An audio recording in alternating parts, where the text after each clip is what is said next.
What's up, Instagram? I know that's a super weird question for me to ask, the title of this, but it's a serious question. It's one that you should consider, which is what would you do if they brought the power grid down? And by they, I mean if the government purposefully brought the power grid down. And I'm not asking that question for fun. I'm asking that question because the World Economic Forum is predicting that a cyber pandemic, you can look this up, they've been running exercises about it this year, is inevitable. You're probably saying, what is a cyber pandemic? It doesn't make any sense. What are we even talking about?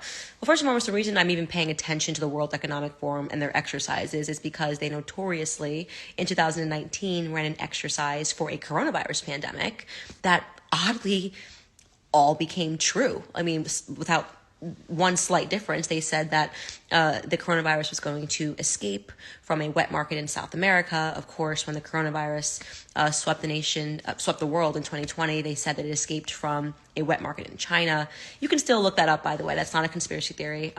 They simulated that coronavirus pandemic. It was the World Economic Forum in collaboration with the Bill and Melinda Gates Foundation, in collaboration with Johns Hopkins University. And the website is still up, and they say, the coronavirus pandemic is inevitable. And then boom, it happened the very next year.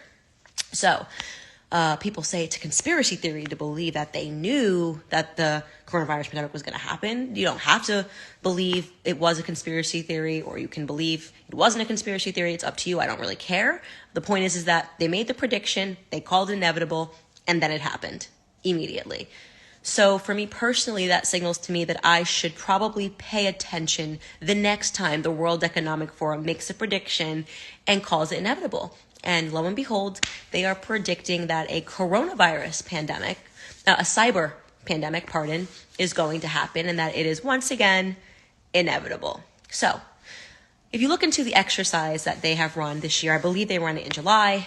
They've been meeting and talking about the cyber pandemic, what it would look like. Essentially, their idea is that they're going to have to sanitize the internet because a bug, think of it as like a coronavirus for your computer, is going to sweep globally, and the only way they're going to be able to stop this bug from infecting everything is to effectively shut down the internet, right? And they were talking about bringing down the power grid in an effort to do this. So imagine the government bringing down the power grid, and you would not have access to anything that required an electrical charge. If this sounds crazy, dystopian, and like a nightmare to you, first and foremost, this happens in other countries, right? Obviously, in Cuba, when the government needs to stop people from communicating, they just bring down the power grid, right? When the uprisings were happening in Cuba, I believe that was earlier this year. Coronavirus time feels like, I don't know if it was the end of last year or early this year. They just brought down the entire electrical grid. But of course, Western nations would never do something like that. If they do it, it's because they need to do it, not because they're becoming evil communist dictators, but because they would need to do it for our benefit. They were talking about the government bringing down the power grid. And until they come up with a vaccine, I'm not kidding, this is their words, not mine, a vaccine of sorts for the internet, where they would be able to cleanse it and purge it of all of these things that are making it vulnerable. Among those things, they brought up Bitcoin, which is so funny. That one thing that the government can't get a handle on, that is representing a threat to them and the financial markets, their control of the financial markets, would be Bitcoin. And suddenly, in running the simulation, they realized that Bitcoin, could potentially be a problem. If you think I'm kidding, you can look this up. It is called a cyber pandemic. And it's something that every single person should be paying attention to, just in case they magically get it right again, like they did about the coronavirus pandemic. It's good for us as citizens to pay attention to that and to do what we can to prepare. And so I've been having all these discussions with my husband seriously, like what if they actually did this? Like, what would we do?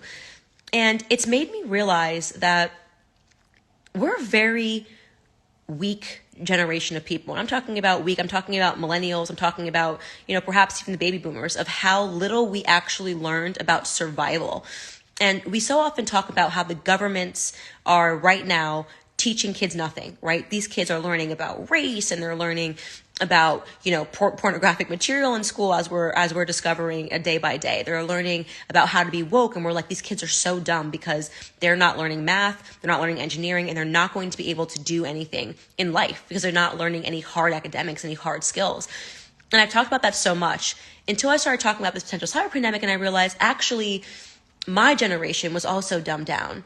because you can read all the books in the world, every book in the entire universe, right?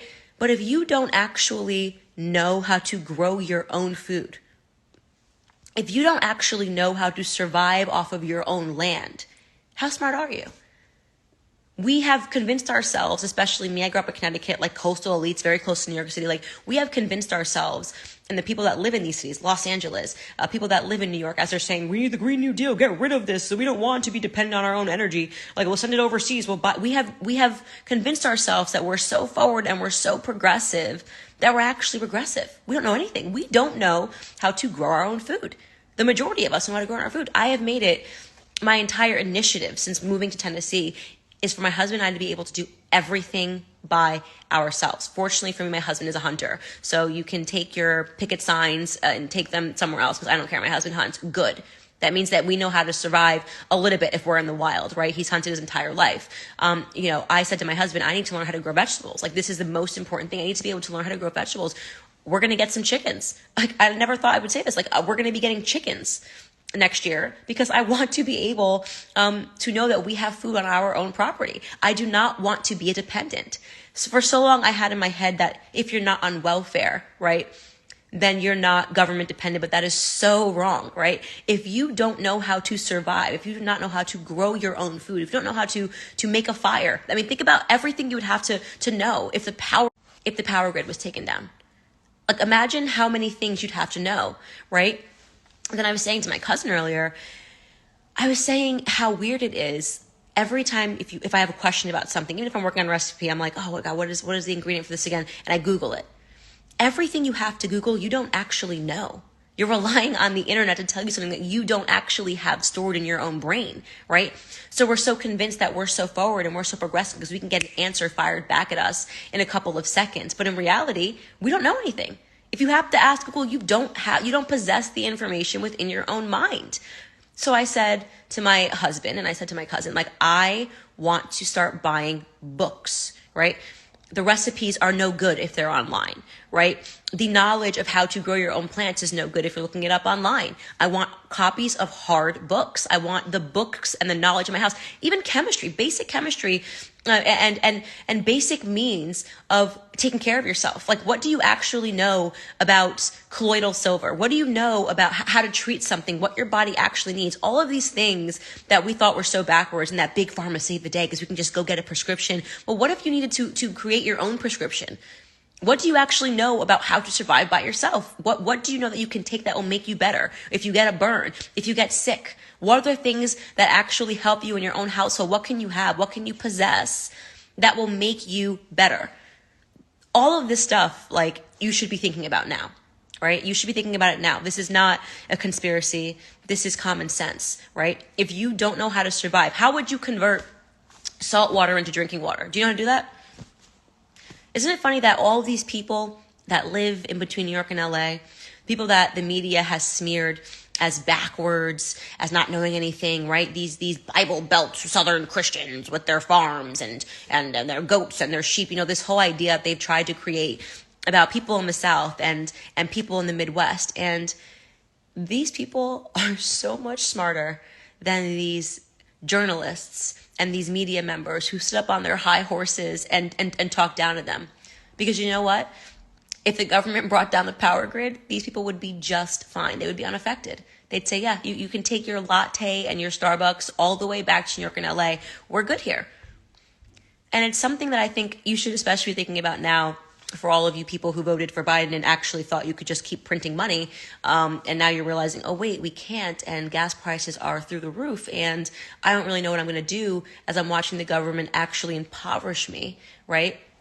It's something to really think about when you start talking about the amount of dependency that is being increased upon the government, which when I say we, I'm talking about conservatives, obviously knew this was coming. We understood that you can't just print money. Obviously, the government cannot just shut down your business and say, oh, it's okay, we're going to give you a couple $100 here, there, everywhere, and think that they were not going to eventually have to come up with that money at a different time. And you're seeing that impacted in so many things.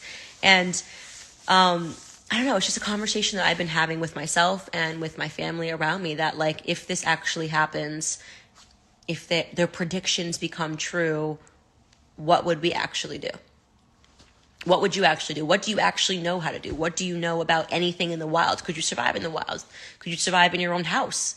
For how long could you survive in your own house? And I've been covering this a lot on my show as I've been paying attention to a lot of the World Economic Forum agenda, and all the meetings that we're having with the same suspects that seem to always be so prepared and aware of the things that are happening. And I've realized that big pharma has made us a lot more ignorant. The school systems have made us a lot more ignorant. And it's not just the generations beneath us. It started with us. So that's it. That's all I want to say. It was just a random thought that was on my mind that I wanted to share. If you agree, then maybe stock up on some stuff in your house that you might need. Maybe buy some books. Yeah. Anyways, that was all I want to say. Quick little rant for you guys. Bye.